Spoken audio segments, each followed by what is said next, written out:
আর দুপুরে রান্না তোমাদের কাছে শেয়ার করছি। দেখো, গোল গোল করে কলরা ভেজেছি, আলুগুলোকে গোল গোল করে হাফ করে ভেজেছি একসাথেই লবণ হলুদ দিয়ে। আর এখানে দেখো পটল আলু তরকারি বানাচ্ছি, ভাজা হয়ে আসলো। এই পটল আলু দম হবে। আর দেখো মশলা করেছি, এখানে জিরে বাটা, আদা বাটা, কাঁচা লঙ্কা বাটা, আর এই যে হলুদ আর একটু চিনি আছে দিয়ে রেখেছি। এবার আমি ভাজা হয়ে গেছে, তেলে জিরে ফোড়ন দিয়েছি, আর কিছু দিইনি।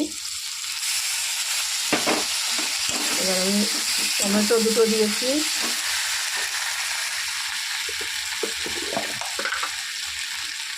লবণ দিয়ে দিলাম। এর আগে একটু দিয়েছিলাম, ওখানে অল্প দিলাম।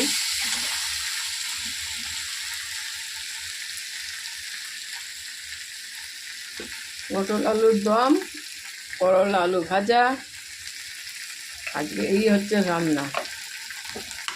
বেশি কিছু করি না, ভোরবেলা ভালো লাগে না।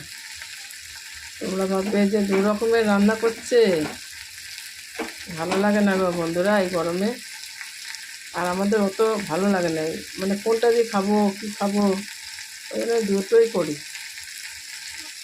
যখন আমার বাপের বাড়িতে যাই, আমার মা দেখে এটা ভাজবে ওটা ভাজবে কত কিছু করে, কিন্তু ওই খাবার পরেই থাকে, খাওয়া হয় না। বলবে একটাই সবজি বানাও, এত জুত করে বানাও, দেখবে ওইটা দিয়েই ভাত খাওয়া যায়। কিন্তু নানা রকমের যদি বানানো হয় না, খাওয়া যায় না।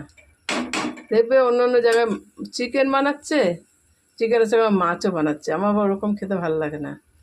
চিকেন হয়েছে তো চিকেনই ভালো লাগে, চিকেন খাবো মাছ খাবো এমনি। হ্যাঁ, মাছের টক হলে যদি হয় তাহলে ভালো লাগে। চিকেন ধরো করেছে, কোনো একটা শাক ভাজা করেছে, চাটনি করেছে, আর যদি মাছের টক হয়, পুঁটি মাছের, মোরলা মাছের, তাহলে ভালো লাগে। এবার ধরো চিকেনও বানিয়েছে, ধরো মাছও, ধরো মাছও বানিয়েছে, আবার একটা না দুটো তিনটে পদের হয় দেখি এক একজনের বাড়িতে। কিন্তু আমার ওসব আবার ওরকম ভালো লাগে না। আমি আবার করলে এই দুটো তিনটেই করি, কোনো সময় তিনটে হয়ে যায়, চারটে হয়ে যায়, তার বেশি আমি করি না। কিন্তু এখন এত গরম পড়েছে তো আমি বেশি কিছু রান্না করি না, এই দু রকমেরই করি। ডালটা করি না, ডালটা না করলে পড়েই থাকে, আমাকেই খেতে হয়। আর বন্ধুরা, তোমার দাদাভাই এরকম শুকনো শুকনো খায়, আবার ডাল করলে ডাল পড়ে থাকে, ডালটা আবার আমি খেতে হয় লাস্টে আমাকে, ডাল করি না। এই যে